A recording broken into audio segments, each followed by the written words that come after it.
দুই ভাই তাদের সুরলো কণ্ঠ দিয়ে পুরো এশিয়াকে মাতিয়ে রেখেছে। আমি কথা বলছি ইন্ডিয়াস গট ট্যালেন্টের উইনার কিশ এবং কিশোর মন্ডলের কথা। তো চলুন তাদের টপ 4 গানগুলো শুনে আসি। আর শেষের গানটি এই দুই ভাই নিজেই প্রডিউস করেছেন। নাম্বার 4 তেরি মেরি প্রেম কাহানি।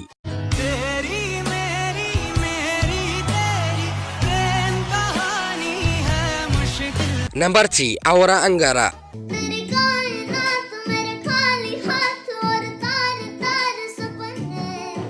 নাম্বার 2 বেহানিয়া।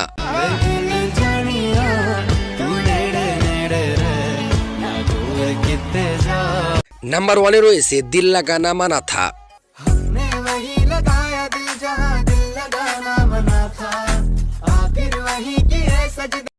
যদি প্রাচীনকালে আপনার কাছে একটি PS5 থাকতো তাহলে কি হতো? দিন 1, আপনি একটি কনসোল কন্ট্রোলার এবং একটি জেনারেটর নিয়ে প্রাচীন বাংলা গ্রামে পৌঁছালেন। আপনি GTA 5 খেলা শুরু করেন। স্ক্রিনে জ্বলে উঠতে লেখে 100 জন মানুষ কেনাকাটা বাদ দিয়ে আপনাকে সম্পূর্ণ নীরবতায় ঘিরে ফেলে। তারা ভাবে আপনি অলৌকিক শক্তি দিয়ে দেবতাদেরই ওই জাদুর বাক্সের ভেতরে বন্দী করে ফেলেছেন। দিন 3, আপনাকে রাজপ্রাসাদে ডাকা হলো। আপনি রাজাকে খেলতে দিলেন। কন্ট্রোলার ধরার সময় তার হাত কাঁপছিল। তিনি যখন দেখলেন তার হাতের ইশারায় স্ক্রিনের ভেতরের মানুষ নড়াচড়া করছে, তিনি ভয় পেয়ে সিংহাসন থেকে পড়ে গেলেন। তিনি ঘোষণা করেন আপনি রাজ্যের সর্বশ্রেষ্ঠ জাদুকর। দিন 7, রাজপুরোহিত এই যন্ত্রটি নিয়ে গবেষণা করতে চায়। তিনি স্ক্রিনটি বোঝার চেষ্টা করেন। তিনি বিশ্বাস করেন ক্ষুদ্র মানুষগুলো ওই কাঁচের ভেতরে বাস করে, কিন্তু আপনি তাকে বোঝানোর চেষ্টা করেন না। দিন 30, একজন কৃষক আপনাকে কল অফ ডিউটি গেম খেলতে দেখে। আপনাকে জিজ্ঞেস করে সে কি বাক্সের ভেতরের যোদ্ধাদের সাথে লড়াই করতে পারবে। আপনি তাকে কন্ট্রোলারটি দেন। সে দ্রুত হেরে যায়। দিন 90, আপনি বিজনেস শুরু করলেন। 5 মিনিট গেম খেলার জন্য 30টি স্বর্ণ মুদ্রা চাইলেন। মুহূর্তের মধ্যেই আপনার ব্যাগ স্বর্ণ দিয়ে ভরে গেল। আপনি প্রাচীন বাংলার মানুষের চেয়েও ধনী হয়ে উঠলেন। আজকের ভিডিওর শাউট আউট হচ্ছে ইরফান। তুমিও যদি চাও ভিডিওতে আমি তোমার নাম নিব, তাহলে ভিডিওটিকে লাইক করে এবং চ্যানেলকে সাবস্ক্রাইব করে কমেন্ট বক্সে তোমার নামটি লিখে যাও।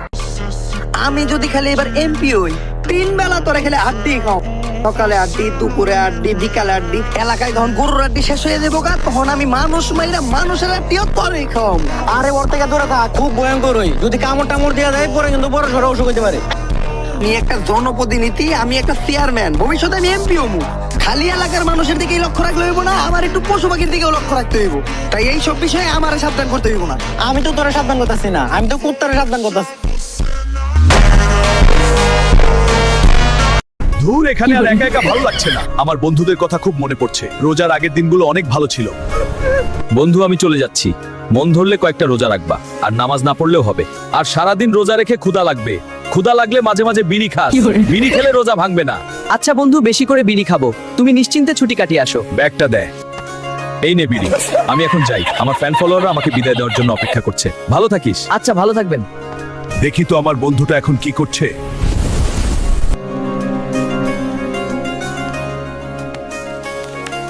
বিসমিল্লাহির রহমানির রহিম।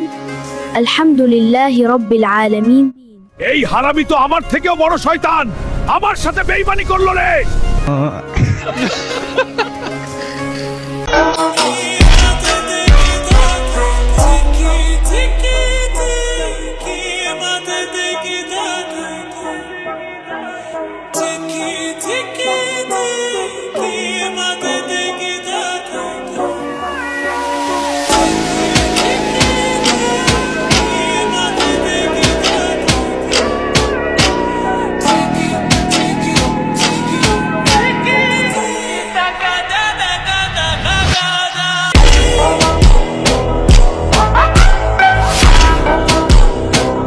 তারা ছেলেদের হাত বুক ও পিঠে শত শত ছোট ছোট করে কেটে দিয়ে তারপর সেই ক্ষতগুলোর উপর ছাই ও গাছের তেল ঘষে দিত। এতে চামড়া জ্বালা পোড়া করে ক্ষতগুলো উঁচু হয়ে সেরে উঠে এমন দাগ তৈরি করত যা দেখতে অনেকটা কুমিরের রাশের মতো। কারণ তাদের সংস্কৃতিতে বিশাল কুমিরকে পবিত্র প্রাণী বলে মনে করা হয়, আর যার শরীরে কুমিরের মতো এমন দাগ থাকতো তাকে সেই শক্তি ও কর্তৃত্বের অধিকারী ঘোষণা করা হতো।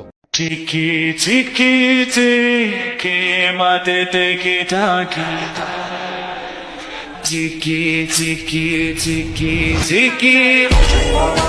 ভাই, আমি যদি এই লোকেদের নাম বলে দিই তাহলে তুমি এদেরকে গাল দিতে লাগবে। কিন্তু কেন? তো চলো আমি বলে দিচ্ছি। সবার প্রথম হরেস মান। ভাই, এটাই ওই ব্যক্তি যিনি সর্বপ্রথম স্কুলের আবিষ্কার করেছিল। ইনি বলেছিলেন যে বাচ্চারা এক জায়গায় এসে পড়বে, তারপরে তো আগে যাবে। এরপর আলাপ করো হেরি ফিসেল, এই কাকাটার সঙ্গে, যিনি তোমার আমার সবার জীবনে 12টা বাজিয়ে রেখে দিয়েছে। কেননা এটাই সেই ব্যক্তি যিনি এক্সাম আবিষ্কার করেছিল। এই কাকাটাকে তো লাস্টে এই রবার্টো নিবিলাস, ইনি সেই ব্যক্তি যিনি স্কুল থেকে বাড়ি আসার পর বাচ্চাদেরকে শান্তিতে থাকতে দেয়নি, কারণ এই ব্যক্তি সর্বপ্রথম হোমওয়ার্ক আবিষ্কার করেছিল। আপনি কি জানেন বাংলাদেশ থেকে মানুষ কিভাবে অবৈধ পথে আমেরিকায় যায়?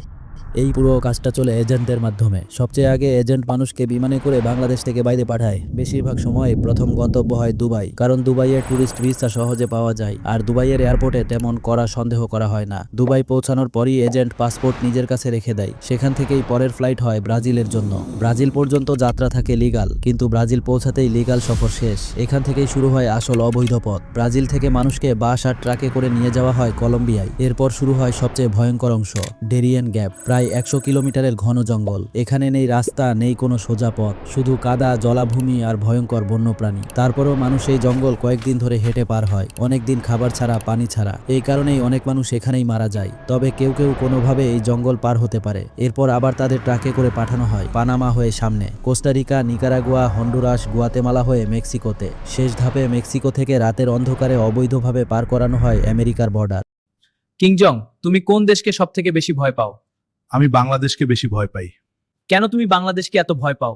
বাংলাদেশের অবসরপ্রাপ্ত বিজ্ঞানীরা যারা চায়ের দোকানে বসে থাকে, ওইসব বিজ্ঞানীরা যদি একবার মিসাইল বানানো শুরু করে তাহলে আমার উত্তর কোরিয়া থাকবে না।